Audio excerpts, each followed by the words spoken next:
Tapi memang saya curiga, pemuja hari Sabtu ini memang mengalami yang namanya sakit jiwa warisan yang diwariskan oleh Ellen G. White yang penuh halusinasi. Orang bodoh siapa yang melakukan itu?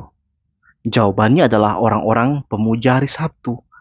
Mereka lah yang menghina Kristus dengan tetap melakukan Sabat Perjanjian Lama. Ya, bertobatlah kalian. Saudara-saudara, jumpa lagi bersama saya Patrick Smith. Di sini saya akan menjelaskan atau menanggapi poin yang ketiga dan keempat dari Limson Channel terkait apa yang Pak Tong katakan mengenai hari Minggu. Saya berharap teman-teman mau menonton video ini sampai selesai, karena saya jamin sampai di akhir video kalian akan sangat puas dengan pencerahan yang akan saya coba sampaikan di sini. Semoga Tuhan menolong saya. Nah, memulai ini teman-teman, mari kita simak dulu poin yang ketiga dan keempat, khususnya poin yang ketiga dulu ya, dari Pak Limson Channel. Mari simak cuplikannya untuk poin yang ketiga. Pernyataan yang ketiga. Setelah Yesus bangkit pada hari Minggu dikuduskan menjadi hari Tuhan. Tuhan menyertai dan memberkati. Ini statementnya Stephen Tong. Pernyataan yang ketiga. Saya ulangi sekali lagi. Setelah Yesus bangkit pada hari Minggu, ini kata dia, hari Minggu dikuduskan menjadi hari Tuhan. Tuhan menyertai dan memberkati. Nah, pertanyaannya, apakah hari Minggu pernah diberkati dan dikuduskan oleh Allah? Tidak pernah. Silakan cari dari Kejadian pasal 1 ayat 1 sampai Wahyu pasal 22 ayat 21 itu. Ya. Kembali, ini adalah dusta besar. Apakah Yesus atau para rasul pernah mengatakan hari Minggu menjadi hari kebaktian karena Yesus bangkit pada hari Minggu?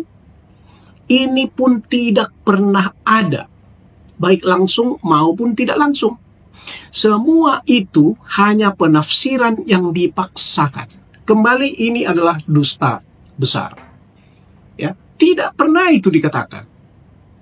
Saya tidak terang, makanya tadi saya buat disclaimer dari awal. Saya tidak menyalahkan Anda loh. Maaf ini kawan-kawan. No, not at all. Ya, saya sedang bicara apa yang dikatakan oleh firman Tuhan dan sejarah, karena kita sedang membahas mengenai hari Minggu tadi oleh Stephen Tong. Nah, dalam poin ketiga ini teman-teman, dia itu kembali menanyakan apa benar hari Minggu pernah dikuduskan atau diberkati oleh Allah. Dia menegaskan tidak pernah. Dan dia bertanya di sini, di manakah ayat yang mengatakan bahwa pernah hari Minggu itu dikuduskan? Dia bilang nggak ada ayat yang pernah mengatakan itu, dan semua itu hanyalah penafsiran yang dipaksakan menurut dia. Dia bahkan menegaskan Pak Tong itu berdusta besar, berbohong besar. Tapi teman-teman, mengenai hal ini, itu menarik. Karena dia menuntut kita untuk punya pandangan yang seperti dia terhadap Alkitab. Bagaimana harus membaca Alkitab. Yaitu secara harafiah atau ayatiah. Tidak perlu penafsiran yang mendalam. Artinya dia menginginkan segala sesuatu dibuktikan dengan ayat eksplisit. Padahal kita mengetahui dalam iman Kristen itu nggak semua hal yang kita percaya adalah sesuatu yang tertulis secara eksplisit. Hal ini terjadi juga khusus di umat Advent sendiri. Orang Advent itu suka menanyakan mana ayat yang mengatakan hari Minggu diberkati atau dikuduskan atau diperintahkan untuk beribadah pada hari Minggu. Kalau kita menjelaskan secara teologis, bukan menunjukkan ayat, mereka itu nggak mau terima. Tapi coba kalau kita minta sebaliknya, di mana ayat yang melarang orang Kristen untuk minum kopi tanpa penafsiran? Mereka itu nggak mungkin bisa menjawab. Tidak ada ayat dalam Alkitab yang melarang kita untuk meminum minuman kopi ataupun sejenis kopi dalam Alkitab. Minuman yang dilarang hanyalah minuman yang keras, yang bikin mabuk, dan kita mengetahui hanya orang bodoh yang berpikir kopi adalah minuman yang keras. Tapi sudahlah teman-teman. Anggaplah ini sesuatu yang memang sudah menjadi kebodohan di kalangan banyak orang Kristen memang. Menuntut ayat tapi tidak sadar bahwa diri sendiri itu banyak yang melakukan sesuatu tanpa ada ayat. Di sini saya bukan menciptakan satu false dilema ya, antara kopi dan sabat, tidak. Tapi ini tentang metode dalam memberikan sebuah kesimpulan tentang suatu praktek. Kalau mereka menuntut kita bahwa jangan pakai penafsiran untuk membuktikan beribadah harus hari Minggu, maka kita juga bisa dengan cara yang sama tuntut mereka berikan penafsiran terhadap sebuah praktek yang mereka lakukan, ya kan? Yaitu minum kopi dilarang. Coba berikan ayat. Tidak ada. Mereka itu nggak mungkin bisa menjelaskan kenapa ada larangan minum kopi di Advent tanpa melakukan penafsiran yang sama seperti yang kita lakukan terhadap hari Minggu, kurang lebih. Ya, jadi ayolah Pak. Ini tanggapan saya untuk poin yang ketiga. Saya nggak menjawab mana ayatnya, tapi saya berikan Bapak sudut pandang yang baru dalam memahami kitab suci yang mungkin selama ini Bapak nggak lakukan. Kemudian mari kita masuk ke dalam poin yang keempat. Simak videonya. Pernyataan yang keempat, dikatakan begini, Alkitab mengatakan dari Kisah Para Rasul, orang Kristen pada hari ke-8, hari pertama daripada satu minggu, hari itu hari suci, harinya Tuhan, sudah berkumpul memberikan persembahan. Orang Kristen pada hari permulaan, orang Kristen pada hari permulaan Kisah Para Rasul sudah menyembah Tuhan pada hari Minggu. Ini statement dia. Nah, kita lihat kebenaran firman Tuhan. Apakah hari pertama minggu itu hari suci, harinya Tuhan? Tadi sudah kita singgung di atas. Tidak. Kemudian apakah pengumpulan persembahan pada hari Minggu terkait dengan kesucian hari Minggu? Ya. Kita lihat kebenaran firman Tuhan, kawan-kawan. So, kita harus kritisi, kita harus jawab supaya jangan salah ini. 1 Korintus pasal 6 ayat 1 sampai 4 dikatakan begini. Tentang pengumpulan uang bagi orang-orang kudus, hendaklah kamu berbuat sesuai dengan petunjuk-petunjuk yang kuberikan kepada jemaat-jemaat di Galatia. Pada hari pertama dari tiap-tiap minggu, hendaklah kamu masing-masing sesuai dengan apa yang kamu peroleh, menyisihkan sesuatu dan menyimpannya di rumah. Catat ini, menyisihkan sesuatu dan menyimpannya di rumah, supaya jangan pengumpulan itu baru diadakan kalau aku datang. Disisihkan dan disimpan di rumah, bukan dibawa ke tempat perbaktian hari Minggu. Tidak. Nah, ini kadang-kadang saya heran orang sesuka-sukanya gitu loh menafsirkan, padahal jelas kok di sini. Nah, lalu diteruskan, sesudah aku tiba, aku akan mengutus orang-orang yang kamu anggap layak dengan surat ke Yerusalem untuk menyampaikan pemberianmu. Ya, nanti dia akan suruh orang untuk ambil, dibawa ke Yerusalem. Kalau ternyata penting bahwa aku juga pergi, maka mereka akan pergi bersama-sama dengan aku. Itu kata Paulus. Nah, kawan-kawan, surat Paulus ini tidak terkait dengan apakah hari Minggu itu menjadi hari suci. Tidak sama sekali. Ini dipelintir sesuka hatinya, dan itu dusta. Ya, mereka diminta untuk mengumpulkannya di rumah masing-masing, bukan dibawa untuk kebaktian pada hari Minggu. Bisa jadi mereka berbakti pada hari Minggu itu, hari kebangkitan Yesus, tetapi tidak masalah mengumpulkan persembahan pada hari Minggu itu, tetapi mengumpulkan persembahan di rumah masing-masing sehingga nanti ketika Paulus datang, ya kan, tidak dikumpulkan pada saat itu lagi. Kawan-kawan, saya sudah kunjungi Kapadocia, tempat orang-orang Kristen dulu tinggal di situ. Mudah-mudahan kalau Anda sudah pergi ke sana ataupun akan pergi nanti, pastikan coba tanya. Saya sudah tanya ini, baik kepada penjaganya, baik kepada tour guide yang kebetulan bersama-sama dengan kita pada saat itu, bahwa di setiap rumah, di situ ada penyimpanan gandum, penyimpanan makanan-makanan. Saya ngebayang ini, mungkin itu yang dimaksudkan. Disimpan, diasingkan. Ada penyimpanan mereka. Jadi ada dapurnya, ada tempat, di dalam gua itu, ada dapurnya, ada tempat penyimpanan makanan, dan sebagainya. Ya, jadi Paulus tidak sedang menerangkan tentang perubahan hari perbaktian ataupun kekudusan hari Minggu di sini, tetapi ayat ini tentang mekanisme pengumpulan uang untuk bantuan ke Yerusalem yang dikumpulkan sewaktu-waktu pada waktu Paulus datang. Anda mesti bisa bayangkan bahwa jarak dari Tarsus ke Kapadocia, ya, itu kalau naik mobil pribadi, kebetulan saya nyetir sendiri, Itu nyetri sendiri itu kawan-kawan. Itu dengan berhenti satu kali itu 4 jam. Anda bayangkan dulu berapa hari itu dijalani. Dari Kapadocia ke Derbe, ke Ikonia, itu 10 jam kawan-kawan naik bis. Galatia itu luas sekali kayak Jawa Barat. Ke Laodikia, ke Kolose, ya, ke Efesus, dari Laodikia ke Efesus itu kawan-kawan itu 4 jam. Ya, dari Efesus ke Smyrna itu 110 km. Anda bisa bayangkan. Belum ke Pergamus dan lainnya itu tidak bisa dijalani satu hari. Jadi dia simpanlah ketika saya nanti datang supaya sudah tersedia.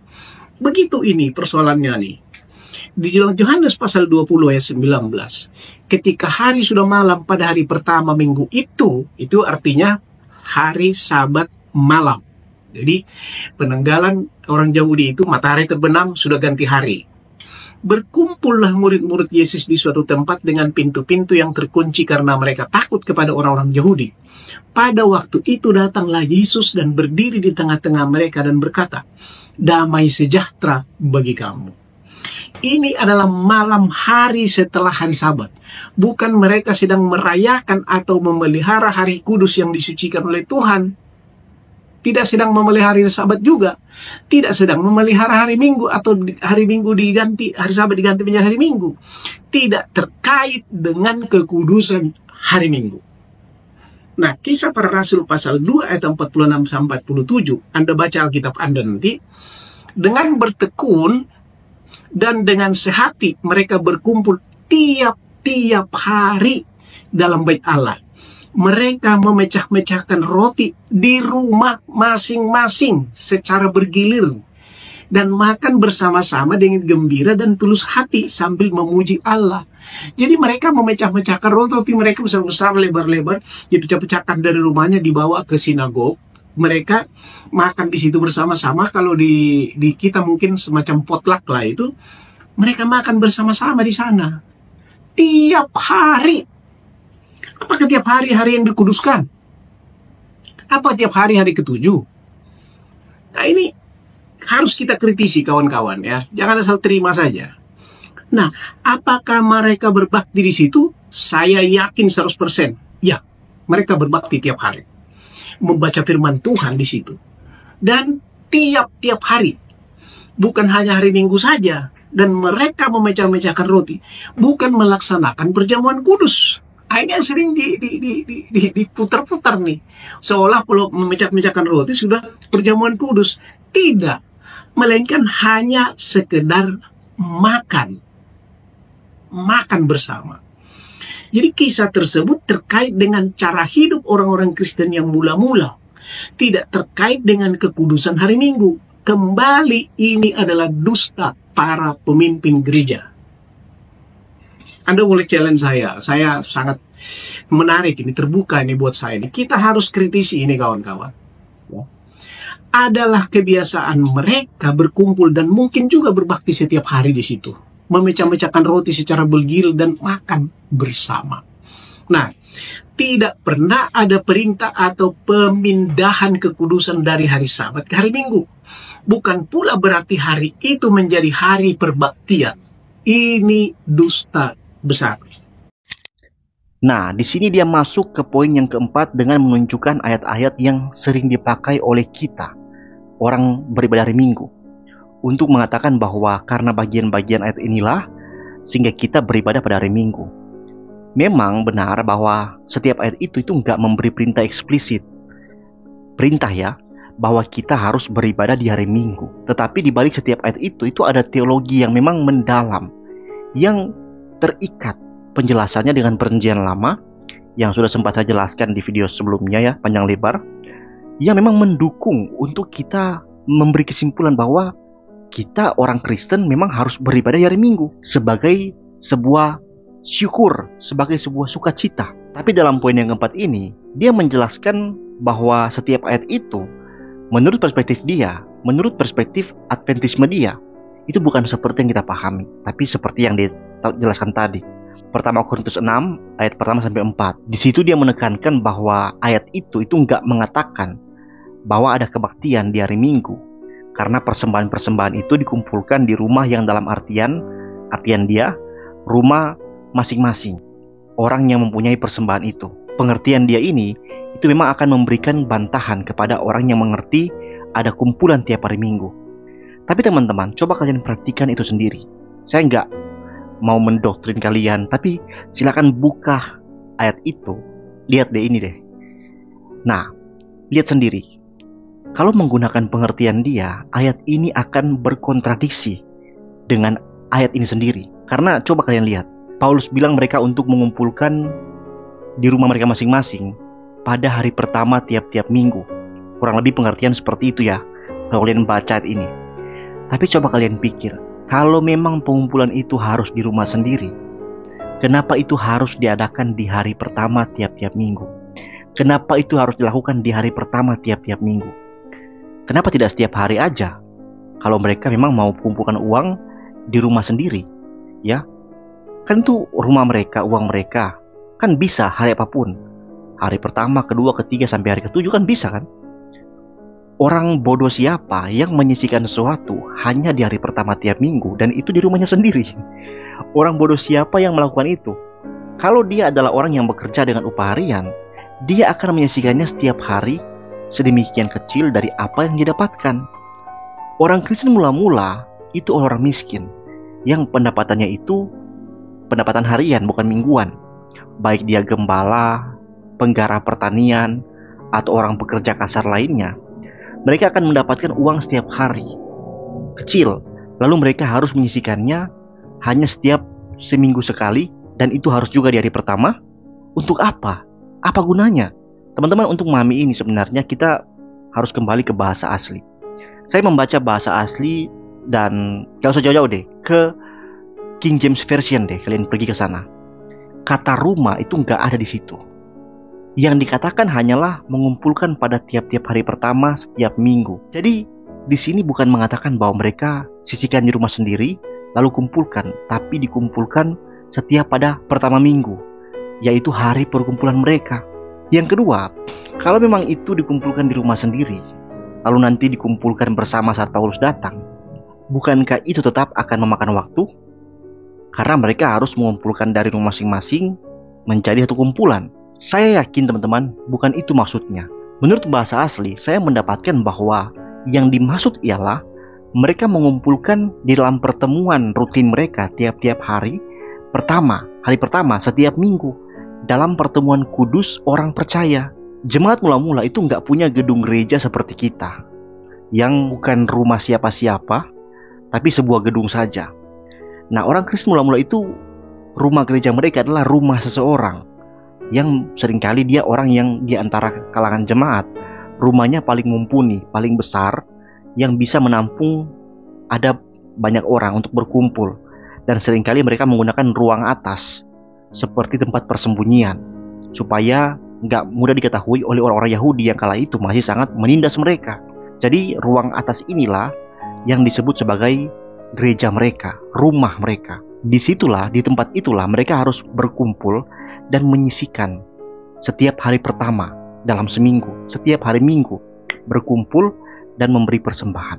Kalau kalian memperhatikan dalam 1 Korintus 16 ini teman-teman, kata hari pertama minggu, hari pertama dalam seminggu ini menggunakan kata Yunani, kata mian sabaton. Kata sabaton ini memiliki bukan hari Sabtu, tapi memiliki arti satu minggu atau sepekan. Nah, kata mian itu berarti setiap hari ke-1. Jadi kalau kata mian sabaton artinya setiap hari ke-1 dalam sepekan. Nah, kalian mungkin bertanya, kenapa kata minggu atau sepekan di sini, seminggu atau sepekan itu menggunakan kata sabaton, kata sabat, yang dalam perjanjian lama ini merujuk pada hari ke-7, hari Sabtu. Kenapa di perjanjian baru ini merujuk pada satu minggu atau sepekan? Saya menyelidikinya dan saya melihat kata mian sabaton ini digunakan juga dalam Lukas 24 ayat 1, Matius 28 ayat 1, Markus 16 ayat 2, Yohanes 20 ayat 1, Yohanes 20 ayat 19, dan Yohanes 20 ayat 7. Yang mana setelah saya membaca sebuah tulisan yang berjudul Perjanjian Sabat dari Dr. Francis Nigel, linknya di deskripsi kalau kalian mau baca sendiri. Di sana teman-teman saya melihat dan memberikan kesimpulan bahwa dia itu memberikan penjelasan yang sangat mendetail, yang pada intinya itu mau mengatakan bahwa orang Kristen semenjak dari para rasul sendiri sudah melihat bahwa kebangkitan Kristus sebagai kesempurnaan dari Sabat Perjanjian Lama. Teman-teman coba kalian pahami begini ya, kalian harus dengar di sini. Sabat pertama kali diberikan kepada manusia di Taman Eden kan?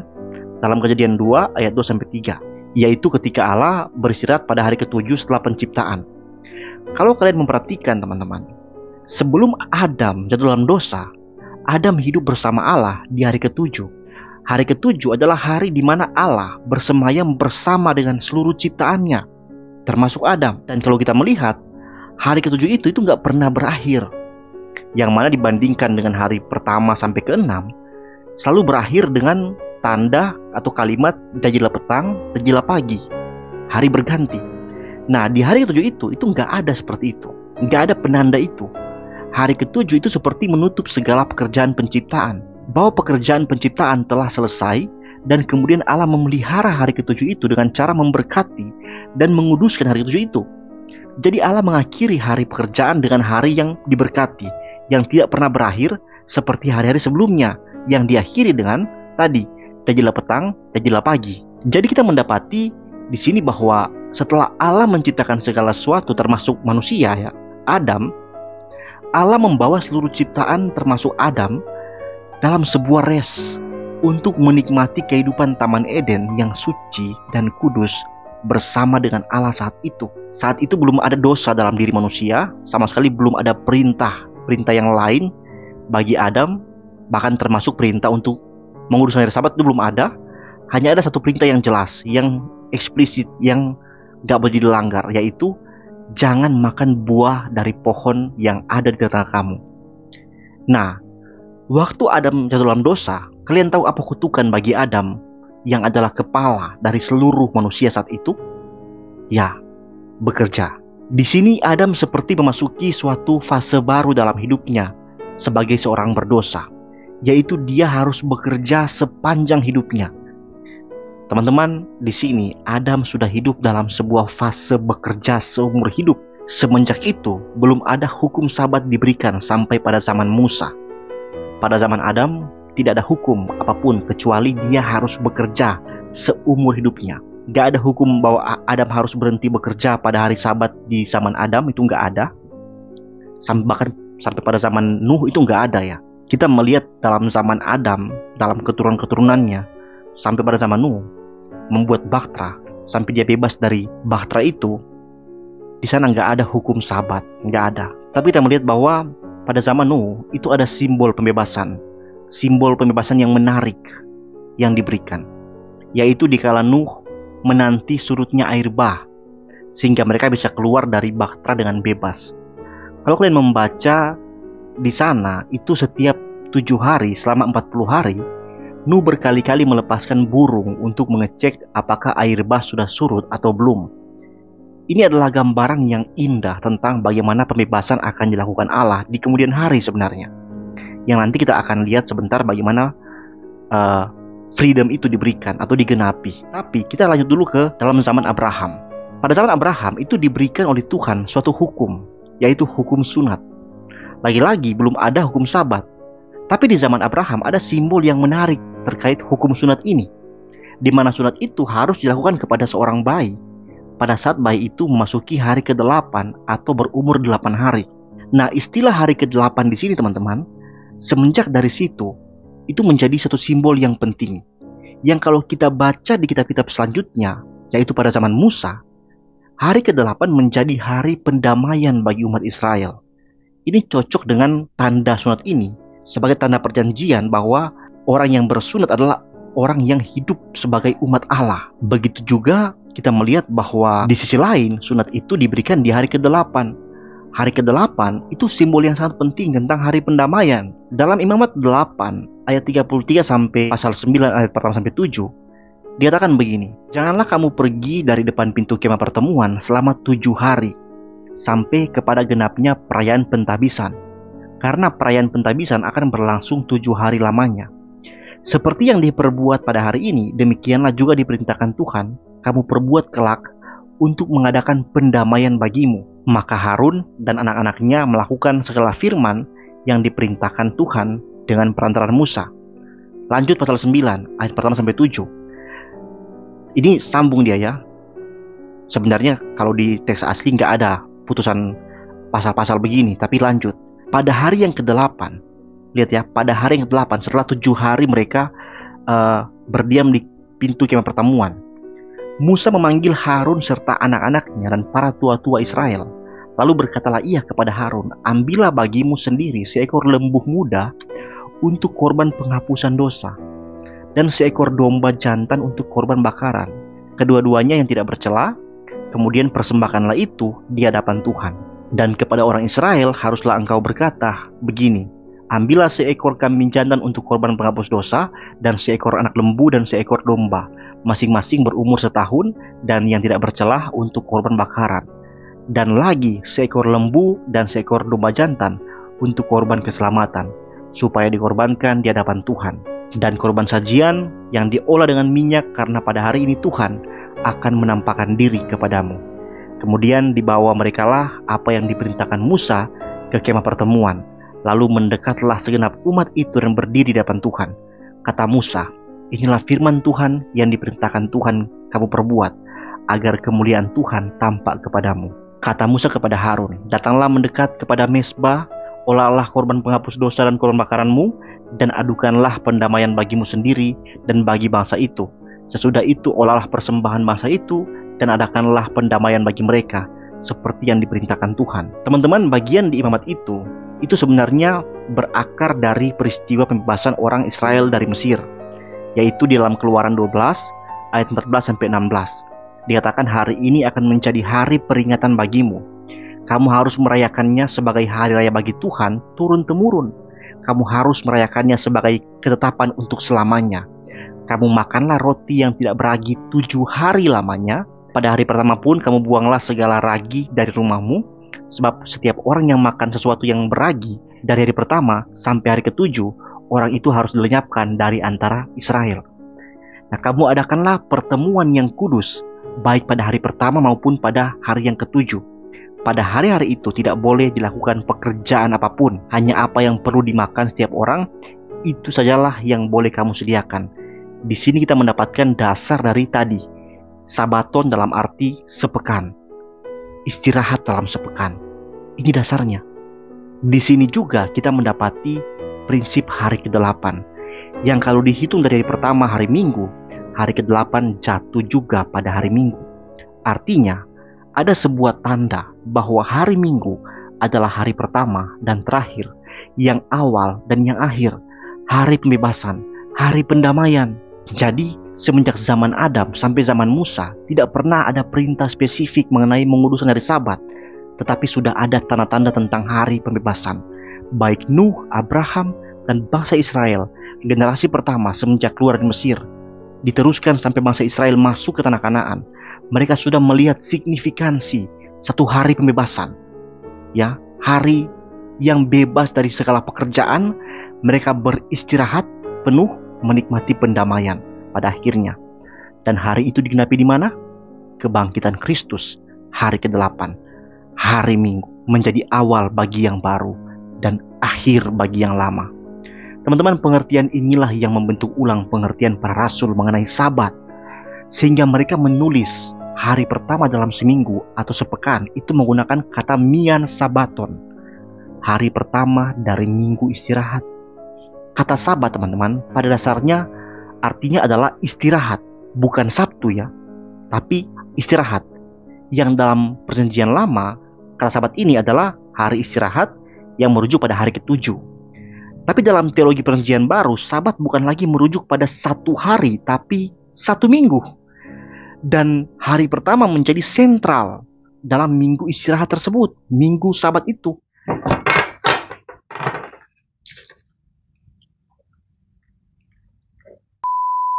Dengan begini sebenarnya kita mendapatkan pengertian bahwa Kristus, Adam perjanjian baru, telah membawa kembali manusia ke dalam keadaan seperti saat manusia sebelum jatuh dalam dosa.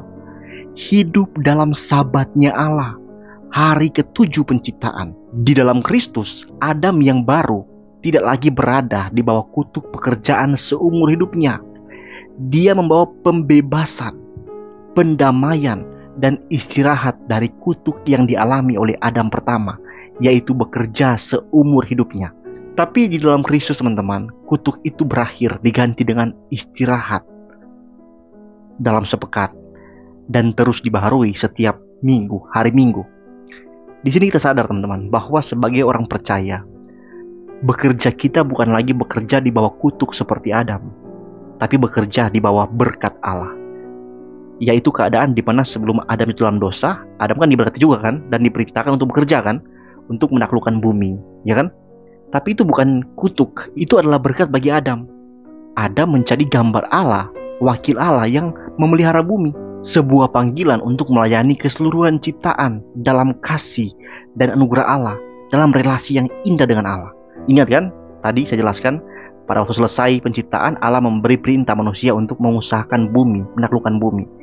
Tapi perintah itu bukanlah satu bukanlah satu beban, bukanlah kutuk, tetapi anugerah pelayanan bagi manusia sebagai gambar Allah yang mulia yang memelihara bumi. Tapi sekali lagi, semenjak dalam dosa, pekerjaan menjadi sebuah kutuk yang memilukan. Tapi semenjak Kristus bangkit, manusia mendapatkan awal yang baru, ciptaan baru. Kita seperti dibaharui, dikembalikan kembali dalam kehidupan yang penuh anugerah melayani Dia.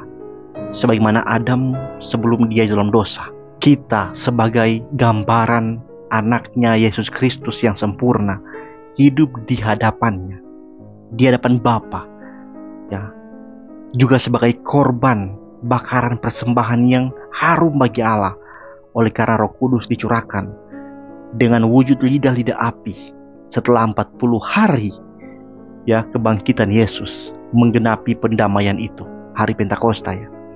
Nah, hari ini kita nggak lagi terikat dengan sabat perjanjian lama, suatu hari beristirahat yang hanya 1 hari saja, kemudian dilanjutkan dengan bekerja 6 hari lamanya, yang sebenarnya itu menjadi gambaran, simbol tentang Kristus ini.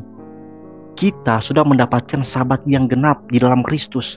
Kita yang percaya padanya mendapatkan rest, mendapatkan hari ke-7 penciptaan, ya, istirahat yang gak pernah berhenti. Hidup dan bekerja bukan lagi satu kutuk, tapi panggilan pelayanan sebagai gambar Allah yang mulia dalam harmoni dengan Allah, dalam hubungan cinta kasih dengan Allah yang kekal, gak pernah berakhir, gak pernah jadilah petang, jadilah pagi lagi. Di dalam Kristus tidak ada lagi malam, ya, hanya ada siang hari. Kita hidup dalam terang abadi. Maka hari ini, teman-teman, kalau kita tahu ini, jangan lagi kita mau mengikatkan diri kita pada sabat perjanjian lama yang sudah digenapi itu. Kalau kita melakukan itu, kita akan sangat memilukan hati Yesus. Begini, teman-teman, ya, mengakhiri ini, saya memberikan suatu gambaran atau ilustrasi seperti ini. Suatu hari, ada seorang wanita bertemu dengan seorang pangeran. Wanita itu dan pangeran itu sama-sama saling jatuh cinta, dan akhirnya mereka membuat kesepakatan bahwa mereka akan menikah, akan hidup bersama dalam kebahagiaan.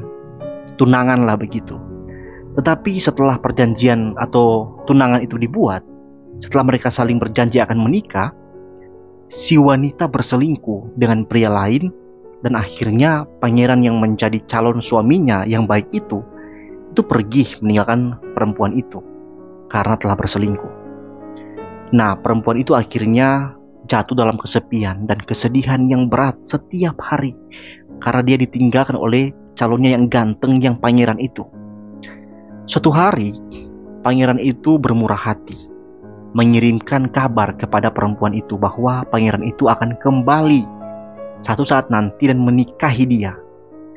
Nah, untuk membuat wanita itu percaya dengan janjinya itu, pangeran itu mengirimkan perempuan itu sebuah lukisan diri dari pangeran itu, supaya perempuan itu bisa melihat untuk mengenang pria itu, untuk menanamkan kerinduan yang kuat pada perempuan itu, menjadi pengikat kepercayaan atas janji yang pria itu berikan, ya, dan juga bisa menghilangkan rasa rindunya dikala perempuan itu merindukan pria itu atau pangeran itu. Akhirnya setelah sekian lama penantian perempuan itu, pangeran itu pun benar-benar kembali dari tempat yang jauh, memaafkan semua kesalahan wanita itu dan menikahi wanita itu. Mereka tinggal bersama, mereka bekerja bersama, tidur bersama, makan bersama setiap hari sebagai suami istri. Pertanyaannya, masih perlukah perempuan itu melihat lukisan diri yang diberikan oleh pangeran itu setiap hari dikala perempuan itu rindu pada pangeran itu? Orang bodoh siapa yang melakukan itu? Jawabannya adalah orang-orang pemuja hari Sabtu. Mereka lah yang menghina Kristus dengan tetap melakukan Sabat Perjanjian Lama. Ya, bertobatlah kalian. Mengaku sudah menikah dengan Kristus, sudah menjadi mempelai Kristus, sudah percaya pada Kristus, tapi tidak benar-benar menikmati hidup bersama Kristus kalian. Mereka ini teman-teman ya, orang pemuja hari Sabtu ini, mereka ini mengaku sudah hidup bersama Kristus, tapi masih selalu memandang lukisan Kristus setiap minggu, tanpa mengerti bahwa hal itu nggak lagi diperlukan, nggak perlu lagi dilakukan oleh mereka. Bahkan bisa dikatakan mereka lebih menikmati dan berbangga dengan lukisan itu, melebihi menikmati dan berbangga dengan Kristus di antara mereka.